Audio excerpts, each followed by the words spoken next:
حضرت جندب بن سفیان بجری رضی اللہ تعالیٰ عنہ سے انہوں نے فرمایا شہدت النبی صلی اللہ علیہ وسلم یوم النحر، میں قربانی کے دن رسول اکرم صلی اللہ علیہ وسلم کی خدمت میں حاضر ہوا۔ آپ نے ارشاد فرمایا من ذبح قبل الصلاۃ فلیعد مکانہا اخری ومن لم یذبح فلیذبح، جس شخص نے عید کی نماز سے پہلے قربانی کی ہے وہ قربانی دوبارہ دے، جس نے عید کی نماز سے پہلے جانور ذبح کیا وہ دوبارہ ذبح کرے، اور جس نے عید پڑھ کے جانور ذبح کیا یعنی پہلے ذبح نہیں کیا تھا وہ اس کو اب ذبح کر لینا چاہیے۔ تو دیکھیں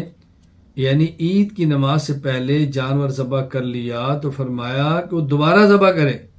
یہ اعادہ اس بات کی دلیل ہے کہ قربانی کرنا واجب ہے۔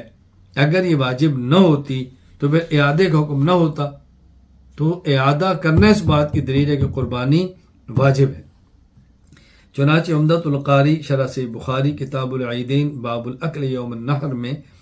حضرت حافظ بدر الدین محمود بن احمد بن موسیٰ العینی الحنفی رحمہ اللہ وفات 855 ہجری فرماتے ہیں وفیہ حجت ابی حنیفہ علی وجوب الاضحیہ، اس حدیث پاک میں قربانی کے واجب ہونے پر حضرت امام ابو حنیفہ رحمہ اللہ کی دلیل موجود ہے، لأنه امر بإعادة اضحیۃ من ذبح قبل الصلاۃ، اس لیے کہ آپ صلی اللہ علیہ وسلم نے اس شخص کو قربانی دوبارہ کرنے کا حکم دیا جس نے جانور عید کی نماز سے پہلے ذبح کیا، ولو لم تکن واجبہ لما امر بإعادتها عند وقوفها فی غیر محلها، اور اگر یہ قربانی واجب نہ ہوتی تو رسول اکرم صلی اللہ علیہ وسلم دوبارہ جانور کو ذبح کرنے کا حکم نہ دیتے۔ تو میں نے آپ کی خدمت میں 4 دلائل اس بات پر پیش کیے ہیں کہ اہل سنت والجماعت احناف کا موقف یہ ہے کہ قربانی واجب ہے۔ اس کا معنی یہ نہیں کہ اور دلائل نہیں ہے، ہم نے وقت کے حساب سے دلائل دینے ہیں کہ کتنا وقت موجود ہے اور کتنے دلائل آپ کو دیے جا سکتے ہیں۔ غیر مقلدین کا موقف یہ ہے کہ قربانی کرنا صاحب استطاعت شخص پر واجب نہیں ہے۔ غیر مقلدین کا موقف یہ ہے کہ قربانی واجب نہیں ہے۔ چنانچہ میاں نذیر حسین دہلوی غیر مقلد عالم وفات 1320 ہجری فتاوی نذیریہ جلد 3 صفحہ 255 میں لکھتے ہیں اضحیہ یعنی قربانی میں اختلاف ہے کہ واجب ہے یا سنت مؤکدہ، مگر مذہب صحیح و محقق یہی ہے کہ سنت مؤکدہ ہے۔ غیر مقلدین کی دلیل، ان کی دلیل صحیح بخاری باب سنت الاضحیہ، امام ابو عبداللہ محمد بن اسماعیل بخاری رحمہ اللہ تعالی وفات 256 ہجری فرماتے ہیں باب سنت الاضحیہ وقال ابن عمر هي سنت ومعروف عن البراء رضی اللہ عنہ قال قال النبی صلی اللہ علیہ وسلم ان اول ما نبدأ به في يومنا هذا ان نصلي ثم نرجع فننحر من فعله فقد اصاب سنتنا ومن ذبح قبل فانما ولحم قدمه لاهله ليس من النسك في شيء من ذبح بعد الصلاة تم نسك واصاب سنت المسلمین۔ گویا یہ جو غیر مقلدین کی دلیل ہے، اس دلیل کا خلاصہ وہ 3 چیزیں ہیں۔ پہلی چیز، حضرت امام بخاری نے باب قائم کیا باب سنت الاضحیہ کہ قربانی کرنا سنت ہے بقول ان کے۔ نمبر 2، حضرت امام بخاری رحمۃ اللہ علیہ عبداللہ بن عمر رضی اللہ تعالی عنہما کا ارشاد لائے ہیں یہ سنت و معروف، گویا کہ صحابی کا فتویٰ ہے کہ سنت ہے۔ نمبر 3، اللہ کے نبی صلی اللہ علیہ وسلم کی حدیث نے حدیث براء رضی اللہ تعالی عنہ کہ آپ صلی اللہ علیہ وسلم فرمایا کہ قربانی کے دن ہم سب سے پہلے کام یہ کرتے ہیں کہ نماز پڑھتے ہیں، اس کے بعد واپس آتے ہیں، پھر جانور ذبح کرتے ہیں۔ تو جس شخص نے قربانی کی عید کی نماز پڑھ کے قربانی کی فقط اصاب سنتنا، اس نے ہماری سنت کے مطابق کیا، اور جس شخص نے اس سے پہلے جانور ذبح کیا تو اس نے گوشت تھا جو اپنے گھر والوں کو کھلا دیا، قربانی نہیں ہے۔ اور جس نے قربانی عید کی نماز کے بعد کی اس کی قربانی قبول ہو گئی، وہ اصحاب سنت المسلمین، اور اس نے مسلمانوں کے طریقے کے مطابق عمل کیا ہے۔ تو یہاں دیکھو رسول اکرم صلی اللہ علیہ وسلم نے قربانی کو سنت فرمایا ہے، اس سے معلوم ہوتا ہے کہ قربانی سنت۔ تو گویا غیر مقلدین کی دلیل کی بنیاد 3 چیزیں ہیں۔ نمبر 1، امام بخاری کا باب قائم کرنا۔ نمبر 2، عبداللہ بن عمر رضی اللہ عنہ کا فتویٰ نقل کرنا۔ نمبر 3، صحیح بخاری کی حدیث کو پیش کرنا، یہ گویا 3 ان کی بنیادیں ہیں۔ میں 3 کا شکوار ترتیب کے ساتھ جواب دیتا ہوں۔ نمبر 1، جہاں تک یہ بات ہے کہ امام بخاری رحمہ اللہ تعالیٰ نے باب قائم کیا ہے، باب سنت الاضحیہ، اس سے غیر مقلد کہتے ہیں قربانی سنت ہے، تو امام بخاری کے باب کو بطور دلیل کے پیش کرنا غیر مقلدین کے لیے درست نہیں، اس لیے کہ جو امام بخاری رحمہ اللہ باب قائم فرماتے ہیں اور باب کا عنوان قائم کرتے ہیں، جس کو محدثین کی زبان میں کہتے ہیں ترجمۃ الباب، کہ امام بخاری نے اس باب کا عنوان کیا قائم کیا ہے۔ وہ جو امام بخاری تراجم ابواب کا عنوان قائم کرتے ہیں، وہ امام بخاری کی اجتہاد ہے، وہ امام بخاری کی فقہ ہے، امام بخاری کا اجتہاد ہے، امام بخاری کے مسائل ہیں۔ چنانچہ فتح الباری شرح صحیح بخاری المقدمہ الفصل الثانی فی بیان موضوعہ میں حافظ ابو الفضل شہاب الدین احمد بن علی بن حجر اسقلانی الشافعی رحمہ اللہ وفات 852 ہجری فرماتے ہیں، اشتہر من قول جمع من الفضلاء فقہ البخاری فی تراجمہ، علماء امت کا یہ بات معروف ہے کہ امام بخاری کی فقہ، امام بخاری کا فقہ نقطہ نظر وہ امام بخاری کے تراجم کے اندر ہے۔ تراجم کو معنی جو باب کا عنوان قائم کرتے ہیں، یہی امام بخاری کے مسائل ہوتے ہیں۔ تو یہ غیر مقلدین کو سوچنا چاہیے کہ امام بخاری کی فقہ ہے، آپ تو فقہ کے مخالف ہیں، آپ تو اجتہاد کی بات نہیں کرتے، آپ تو کسی کی تقلید کی بات نہیں کرتے، آپ تو براہ راست قرآن کریم یا حدیث کی بات کرتے ہیں۔ تو اگر آپ نے فقہ کو بطور دلیل پیش کرنا تھا تو پھر امام بخاری رحمہ اللہ سے کئی درجے بڑے فقیہ اور مجتہد حضرت امام اعظم ابو حنیفہ نعمان بن ثابت رحمہ اللہ تعالی ہے۔ حضرت امام بخاری کا تو معروف ہے کہ آپ مقلد تھے، اور زیادہ یہی رائے ہے کہ امام شافعی رحمہ اللہ کے مقلد تھے، تو آپ مجتہد کی رائے کو چھوڑ کر مقلد کی رائے لیتے ہیں اور اس کو بطور دلیل پیش کرتے ہیں، یہ مناسب نہیں ہے۔ نمبر 2،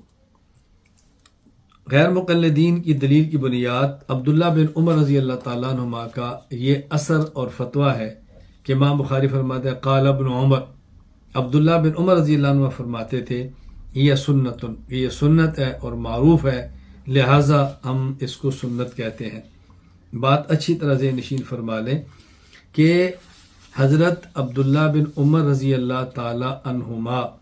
کا جو قول ہے، اس کا معنی سمجھنا ضروری ہے کہ اس کا مطلب کیا ہے۔ حضرت عبداللہ بن عمر رضی اللہ تعالی عنہما کے اس جملے کا مطلب کیا ہے۔ حضرت عبداللہ بن عمر جو فرماتے ہیں نا ہی سنتن، اس سنتن سے مراد سنت اصطلاحیہ نہیں ہے، فرض، واجب اور سنت، بلکہ یہاں سنت سے مراد ہے طریقہ،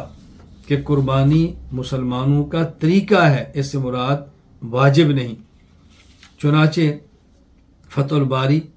شرح صحیح بخاری باب سنت الاضحیہ میں حافظ ابو الفضل شہاب الدین احمد بن علی ابن حجر اسقلانی رحمہ اللہ وفات 852 ہجری فرماتے ہیں والمراد بالسنہ ہا ہنا فی الحدیثین معا الطریقہ للسنت بالاصطلاح التي تقابل الوجوب۔ یہاں جو عبداللہ بن عمر نے فرمایا نا یہ سنہ، اس سے مراد وہ سنت نہیں جو فرض، واجب اور سنت میں سنت کا لفظ استعمال ہوتا ہے، بلکہ یہاں سنت سے مراد ہے طریقہ۔ اس لیے غیر مقلدین کو بطور دلیل کے یہ پیش کرنا درست نہیں۔ دوسری بات، اگر غیر مقلدین عبداللہ بن عمر رضی اللہ تعالی عنہما کے قول کو پیش کرنا چاہیں تو اس وقت پیش کریں جب ان کے صحابی کا قول اور فعل حجت ہو۔ غیر مقلدین تو صحابی کے قول اور فعل کو حجت مانتے ہی نہیں ہیں، تو آپ عبداللہ بن عمر رضی اللہ عنہما کے فعل کو قول کو کیسے پیش کر سکتے ہیں؟ چند ایک حوالہ جات آپ اس پر ملاحظہ فرمائیں۔ نواب صدیق حسن خان قنوجی بھوپالی غیر مقلد، وفات 1307 ہجری، التاج المکلل صفحہ 302 میں لکھتے ہیں وفعل الصحابی لا یصلح للحجہ، صحابی کا فعل یہ حجت نہیں بن سکتا۔ اسی طرح وہ بدور الاحلہ باب در بیان وضو میں لکھتے ہیں زیرا کے کردار صحابی حجت نہ باشد اگرچہ بصحت رسد۔ یاد رکھو صحابی کا کردار کوئی دلیل نہیں ہے، اگرچہ وہ صحیح طور پر ثابت بھی ہو تب بھی۔ بدور الاہلہ باب در بیان اعتکاف میں لکھتے ہیں بآنچ موقوع بر صحابہ است درا حجت نیست۔ یہ جو مسئلہ ہے کہ اعتکاف میں روزہ شرط ہے، کہتے ہیں یہ صحابہ سے ثابت ہے اور صحابی حجت نہیں ہوتا۔ اسی طرح غیر مقلد عالم میاں محمد نذیر حسین دہلوی وفات 1320 ہجری فتاوی نظیریہ جلد 1 صفحہ 340 میں لکھتے ہیں قول صحابہ حجت نیست، صحابہ کا قول حجت نہیں ہے۔ اسی طرح فتاوی نظیریہ میں وہ لکھتے ہیں فہم صحابہ حجت شرعی نہیں ہے، صحابہ کا فہم یہ حجت نہیں ہے۔ نواب نور الحسن خان غیر مقلد وفات 1336 ہجری عرف الجادی باب در بیان نماز جماعت و امامت، اس میں لکھتے ہیں حدیث جابر دری باب قول جابر است و قول صحابی حجت نہ باشد، کہ یہ جو ہے نا لا صلاۃ لمن لم یقرأ کہ جو فاتحہ نہ پڑھے اس کی نماز نہیں ہوتی، کہتے ہیں حدیث جابر کی بات ہے۔ جابر فرماتے ہیں اس سے مراد یہ کہ آدمی اکیلا نماز پڑھے اور فاتحہ نہ پڑھے تو اس کی نماز نہیں ہوتی، یہ اکیلے کے بارے میں ہے، امام کے بارے میں نہیں ہے۔ تو فرماتے ہیں یہ جو حدیث جابر ہے یہ حضرت جابر کا اپنا قول ہے اور صحابی کا قول حجت نہیں ہے، الیاذ باللہ۔ عرف الجادی بیان در نماز وسطی، اس میں لکھتے ہیں اقوال صحابہ حجت نیست، صحابہ کے اقوال حجت نہیں ہے۔ اسی طرح عرف الجادی کتاب در بیان سیام، اس میں لکھتے ہیں حجت بآثار صحابہ قائم نیست، آثار صحابہ کو بطور دلیل کے آپ پیش نہیں کر سکتے، آثار صحابہ کو آپ بطور دلیل کے پیش نہیں کر سکتے۔ عرف الجادی باب در بیان فوات و احصار، اس میں لکھتے ہیں در اصول مقرر شدہ کہ قول صحابی حجت نیست، یہ بات اصول میں طے ہے کہ صحابی کا قول حجت نہیں ہے۔ مولوی محمد اسماعیل سلفی غیر مقلد فتاوی سلفیہ صفحہ 107 لکھتے ہیں صحابہ عموماً اور عبداللہ بن عمر رضی اللہ عنہما خصوصاً اتباع سنت میں مشہور ہیں، لیکن ان کا یہ فعل سنت سیاح کے خلاف ہے۔ یعنی ہمارا نظریہ ہے نا کہ دیکھو داڑھی یہ ہر طرف سے یوں، آپ دیکھیں ذرا یہ مٹھی ہونی چاہیے، مٹھی۔ عبداللہ بن عمر کا یہ عمل تھا، تو کہتے ہیں اگرچہ یہ اتباع سنت میں معروف ہیں لیکن یہ فعل ان کا سنت کے خلاف ہے، اللہ اکبر۔ یعنی اگر حضرت جابر فرمائے لا صلاۃ لمن لم یقرأ بفاتحۃ الکتاب کہ جو فاتحہ نہ پڑھے نماز نہیں ہوتی، یہ امام کے بارے میں ہے، یہ اکیلے کے بارے میں ہے، تو کہتے ہیں حضرت جابر کا اپنا قول ہے جو حجت نہیں۔ عبداللہ بن عمر اگر مٹھی داڑھی رکھے اور مٹھی زائد کو تراش دے، کہتے ہیں عبداللہ بن عمر کا اپنا فعل ہے جو سنت کے خلاف ہے۔ خیر میں بھی اس پر بات نہیں کر رہا، میں صرف اس پر حوالے دے رہا ہوں کہ غیر مقلدین علماء جب یہ کہتے ہیں کہ صحابی کا قول اور پھر حجت نہیں ہے تو پھر عبداللہ بن عمر رضی اللہ تعالی عنہما کے قول کو پیش کیسے کر سکتے؟ خلاصہ یہ ہے کہ یہ جو عبداللہ بن عمر رضی اللہ عنہما کا قول پیش کیا ہے کہ امام بخاری فرماتے ہیں قال ابن عمر یہ سنت، یہ سنت ہے، اس کے دو جواب ہیں۔ جواب نمبر 1، یا سنت سے مراد طریقہ ہے، سنت سے مراد وہ سنت نہیں جو فرض اور واجب کے مقابلے میں ہے۔ جواب نمبر 2، غیر مقلد جب صحابی کے قول کو حجت ہی نہیں سمجھتے تو پھر صحابی کے قول کو ہمارے خلاف پیش کیسے کر رہے ہیں۔ نمبر 3، غیر مقلدین کی دلیل کی بنیاد تیسری، حضرت برا بن عازب رضی اللہ عنہ کی حدیث ہے کہ جس میں رسول اکرم صلی اللہ علیہ وسلم فرمایا کہ جس شخص نے قربانی نماز پڑھی اور پھر قربانی کی فقط اصاب سنتنا۔ اسی طرح کہ آپ نے فرمایا کہ جس شخص نے نماز پڑھی قربانی بعد میں کی فقط اصاب تم نسک فقط اصاب سنت المسلمین۔ تو یہاں اللہ کے نبی صلی اللہ علیہ وسلم نے سنت کا لفظ استعمال فرمایا۔ اعزاز یہ نشین فرما لیں کہ اس حدیث پاک میں جو سنت کا لفظ ہے اس سے 3 معنی مراد ہو سکتے ہیں۔ نمبر 1، یا سنت سے مراد واجب ہو۔ نمبر 2، سنت سے مراد طریقہ ہو۔ نمبر 3، سنت سے مراد سنت اصطلاحیہ ہو، یعنی فرض واجب نہیں بلکہ سنت ہے۔ اب ہم تینوں پہ غور کرتے ہیں۔ اگر یہاں سنت کا معنی واجب ہو تو پھر یہ ہماری دلیل ہے کیونکہ ہم قربانی کو واجب کہتے ہیں، اور واجب پر سنت کا لفظ احادیث میں بولا گیا ہے۔ چنانچہ السنن الکبری للبیہقی باب السلطان یکرہ علی الختان، امام ابو بکر احمد بن حسین بن علی بن موسیٰ البیہقی رحمہ اللہ تعالی وفات 458 ہجری حدیث پاک نقل کرتے ہیں کہ عبداللہ بن عباس رضی اللہ عنہ فرماتے الختان سنت للرجال، کہ ختنہ مردوں کے لیے سنت ہے، اور یہاں سنت کا معنی واجب ہے۔ تو حدیث پاک میں واجب کے لیے لفظ سنت آیا ہے۔ اگر یہاں سنت سے مراد واجب ہو تو ہمارے خلاف نہیں، اس لیے کہ ہم واجب ان کے قائل ہیں۔ نمبر 2، سنت سے مراد طریقہ ہو تو یہ بھی ٹھیک ہے، ہم کہتے ہیں کہ یہاں سنت سے مراد طریقہ ہے۔ چنانچہ فتح الباری شرح صحیح بخاری باب سنت الاضحیہ، حافظ ابو الفضل شہاب الدین احمد بن علی ابن حجر عسقلانی شافعی رحمہ اللہ وفات 852 ہجری فرماتے ہیں والمراد بالسنت ہاہنا فی الحدیثین معا الطریقہ للسنت بالاصطلاح التي تقابل الوجوب، کہ یہ جو حضرت عبداللہ بن عمر کی حدیث ہے یہ، اور حدیث براء بن عازب رضی اللہ عنہ والی یہ، موقوف اور مرفوع دونوں، یہاں سنت سے مراد طریقہ ہے، سنت سے مراد اصطلاحی سنت نہیں جو کہ فرض اور واجب کے مقابلے کے اندر آتی ہے۔ اور اس پر ایک قرینہ بھی ہے، اس پر دلیل بھی ہے کہ یہاں سنت سے مراد طریقہ ہے، اس لیے کہ رسول اکرم صلی اللہ علیہ وسلم اسی حدیث میں آخر میں ارشاد فرماتے ہیں من ذبح بعد الصلاۃ تم نسکہ واصاب سنت المسلمین، اگر کوئی شخص عید کی نماز پڑھ کر جانور ذبح کرے تو اس کی قربانی مکمل ہو گئی اور اس نے مسلمانوں کی سنت کے مطابق عمل کیا۔ اب ظاہر ہے جو مسلمانوں کی سنت ہوگی اس مراد مسلمانوں کا طریقہ ہوگا نا، سنت تو وہ ہے جو رسول اکرم صلی اللہ علیہ وسلم سے ہو، خلفائے راشدین کی ہو، اجتہاد ہو اور باقی صحابہ اس کو قبول فرمائے۔ عام مسلمانوں کا جو طریقہ ہے وہ سنت اصطلاحی تو نہیں ہے جو فرض اور واجب کے مقابلے میں۔ تو اس حدیث کے آخر میں قربانی کو سنت المسلمین کہنا اس بات کی دلیل ہے کہ یہاں سنت سے مراد وہ سنت نہیں جو فرض اور واجب کے مقابلے میں ہے جسے سنت اصطلاحیہ کہتے ہیں، بلکہ یہاں سنت سے مراد طریقہ ہے۔ نمبر 3، جہاں سنت کا معنی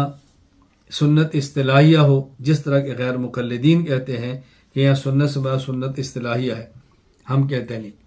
اگر سنت سے مراد سنت اصطلاحیہ جو فرض اور واجب کے مقابلے میں ہے تو یہ حدیث امام بخاری رحمۃ اللہ علیہ کی، یہ جو امام بخاری کا جو عنوان ہے ترجمہ الباب، وہ اس حدیث کے مطابق نہیں ہوگا۔ کیوں؟ اس لیے کہ ترجمہ الباب اور ہے اور حدیث اور ہے۔ ترجمہ الباب میں امام بخاری فرماتے ہیں سنت، اور آپ کہتے ہیں سنت سے مراد ہے سنت اصطلاحیہ فرض اور واجب کے مقابلے میں، اور نیچے جو امام بخاری حدیث لاتے ہیں اس کے اندر ہے اصحاب سنت المسلمین، جس مراد مسلمانوں کا طریقہ، تو مسلمانوں کا طریقہ وہ تو سنت اصطلاحیہ نہیں ہو سکتا نا، اس کو سنت اصطلاحی کیسے کہیں گے؟ اس لیے پھر امام بخاری کا گویا عنوان اور ہوگا اور نیچے حدیث اور ہوگی، دونوں میں ٹکراؤ ہو جائے گا۔ تو دونوں میں ٹکراؤ تبھی ہو سکتا ہے کہ یہاں سنت سے مراد حدیث میں سنت اصطلاحیہ نہ ہو، بلکہ یا اس سے مراد طریقہ ہو اور یا اس سے مراد واجب ہو، اور ہم اس کو طریقہ بھی کہتے ہیں مسلمانوں کا، اور ہم اس کو واجب بھی کہتے ہیں۔ اللہ تعالیٰ میں بات سمجھنے کی توفیق عطا فرمائے۔ وآخر دعوانا الحمدللہ رب العالمین۔